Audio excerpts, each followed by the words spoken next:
Mira, hay dos momentos que hay que dejar en claro en esta discusión. Yo respeto lo expresado por el presidente Andrés Manuel y respeto también lo que los gobernadores han expresado en sus entidades y la alianza federalista en la que ellos se han congregado, se han asociado. Yo quisiera ir un poquito más a un tema más técnico constitucional. El Pacto Federal es una decisión desde 1824 en México. Decidimos federarnos como estados, hacernos una república. Posteriormente, esa constitución del 24 le dio origen al sistema, al régimen presidencialista que tiene México, su división de poderes. En la constitución del 57 se vuelve a ratificar ese espíritu federalista, pero además con reformas muy profundas de un corte liberal. Y es en la Constitución del 17 que se le dota de mayor autonomía al federalismo. El federalismo no es más que darle más potestades a las entidades federativas y a los municipios. Transcurrimos así durante muchos años. Eso es el pacto federal. Es decir, para poder salirse del pacto federal se requiere de un procedimiento constitucional que ni siquiera está en manos de las entidades federativas. Es una decisión de México constituirse en una república, en una democracia, es decir, tiene unas connotaciones complejas. Sin embargo, el pacto fiscal es diferente. Y aquí quiero el auditorio más o menos que ponga en contexto dos cosas. El pacto federal es muy diferente a lo que es el pacto fiscal federal. El pacto fiscal es una adhesión que hacen las entidades federativas para someterse a una ley de coordinación fiscal. Esa ley de... Tenemos la comunicación ya con la doctora María Amparo Casar a estas horas en su juicio. Bien vale en este momento su apunte, su comentario, su análisis respecto a este desafío que están planteando los 10 gobernadores de la Alianza Federalista ante el presidente de la República por las razones que ya hemos comentado. Porque el presidente de la República no los oye, porque no hay equidad fiscal, porque están reclamando mayor presupuesto que no les van a dar en 2021, porque están reclamando también que se extinguieron los fideicomisos y la falta de apoyos económicos para enfrentar la pandemia. Doctora Casar, ¿cómo estás? Muy buenas tardes. Muy buenas tardes, Pepe. Buenas tardes, doctora. Pues, ¿cuál es tu opinión de este desafío a la cuarta transformación, a la 4T de parte de los gobernadores? Bueno, pues lo único que me demuestra es que ya les llegó el agua a los aparejos aquí en esta cuestión del pacto federal. Lo dice muy bien el presidente de la mesa directiva, Pepe, no es lo mismo salirse del pacto fiscal que salirse del pacto federal. Las dos cosas son posibles, pero la segunda es mucho más difícil, tortuosa, costosa y demás. Los estados, como dice la Constitución, Pepe, son soberanos y forman parte de la República Federal por consentimiento propio. Te estoy citando de la Constitución. Por consentimiento propio, esto quiere decir que pueden salirse después de cumplir una serie de, una ruta que nunca hemos transitado, Pepe. No sabemos todos los intríngulis que podía llegar a tener esta ruta. Desde luego que no la veo cerca, veo mucho más cerca la ruptura de un pacto fiscal, Pepe, que está muy lejos de estar resuelto. No es una cuestión propia de la 4T, pero en la 4T, en la administración de López Obrador, creo que se ha dado el lujo López Obrador, como con muchos otros sectores. Con todo gusto, Pepe, me da mucho gusto estar en tu programa y con el enorme auditorio que inteligentemente te escucha porque eres un talentoso periodista. Señor, seré muy breve. No hay dos cosas, no hay pacto federal y pacto fiscal. Si se rompe el pacto federal, se rompe el pacto fiscal al mismo tiempo. Esto es un fenómeno muy grave porque esto habla de la división que está generando el presidente de la República. La tercera parte de los estados que integran a nuestro gran país desean salir del pacto federal.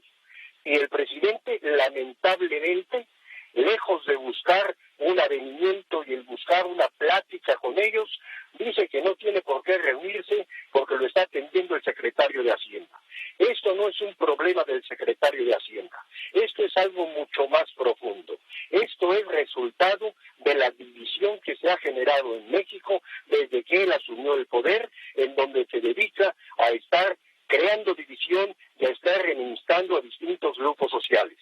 Esto es el inicio de una división que lamento mucho como mexicano, que lamento mucho porque, como bien decía el presidente del Senado, que desde 1824 somos una república federal, después pasamos a ser centralista con don Antonio López de Santana y después volvimos al federalismo, pero que esto es verdaderamente grave porque es una división la que se está generando, ¿cierto? Tendría que haber una reforma constitucional para que salieran esos estados, pero por encima de la reforma constitucional está lo que de hecho estamos viviendo, una división y la cerrazón del señor presidente de no quererlos escuchar a quienes quieren separarse del pacto federal. Y respecto a lo que decía el señor senador, una acotación muy breve. Decía que el señor senador que falleció de Tlaxcala tuvo una muerte que murió repentinamente. Bueno, pues todos se mueren repentinamente, no se van muriendo poquito a poco. Y que no tenía temperatura, bueno, pues tampoco. Todos y sus minutos de opinar, que pueden ser segundos, porque el tiempo apremia. Querido Leo, ¿cómo estás? Muy buenas noches. Muy buenas noches, querido Pepe. Bueno, mira, me encuentro en Estados Unidos a una semana de la elección presidencial, pero fíjate que estoy en un estado que con toda probabilidad, con un 99% de probabilidad, va a votar por Donald Trump. Entonces, en este estado, haz de cuenta que no existe la elección presidencial, Pepe. Prendes la televisión, no hay anuncios de propaganda.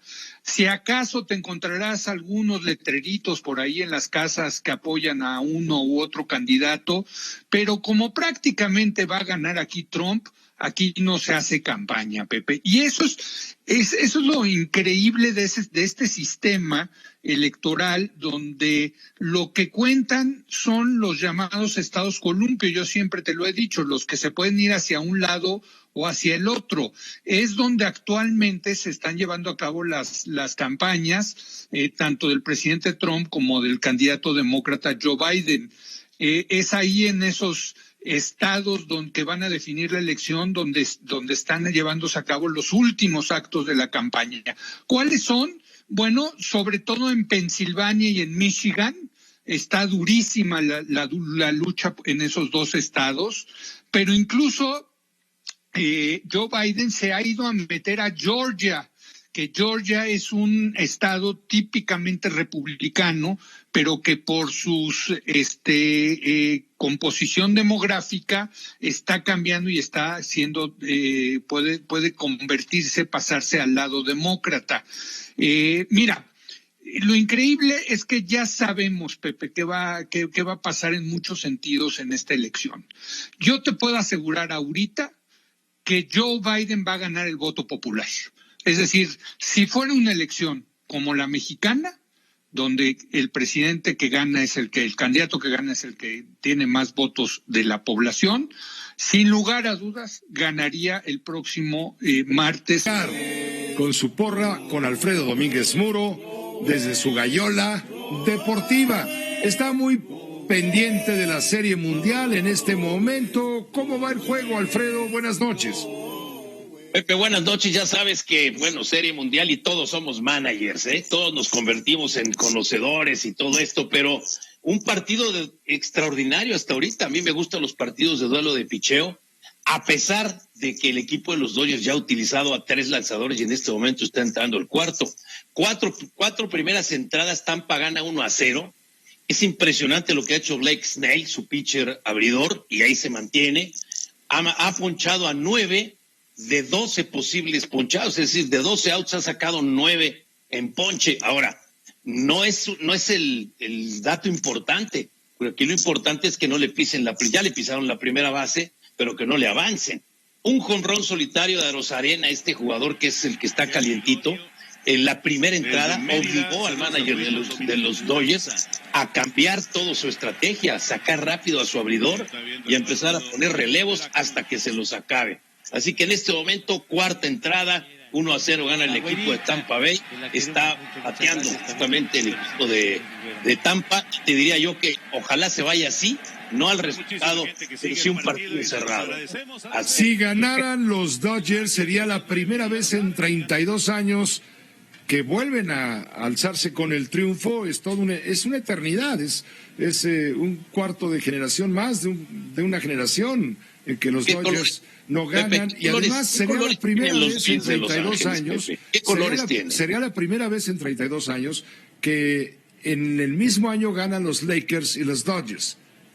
Y no solo eso, Magic Johnson es hoy accionista de los Dodgers, así que se llevaría hasta él en caso de que ganen los Dodgers. Pero ¿qué color tienen en el uniforme los Dodgers, Pepe? Azul y blanco. ¿Como qué equipo de nuestro fútbol mexicano, Pepe? Pues la América no es, las Chivas no es. A mí se me hace que estás pensando en el Cruz Azul. Sí, Pepe, pero yo espero que ahora sí pueda ser el año de los dos. Bueno, en este momento te digo que el partido está muy, muy parejo, aunque el equipo de Tampa Bay va avanzando a sus corredores. 1-0, cuarta entrada.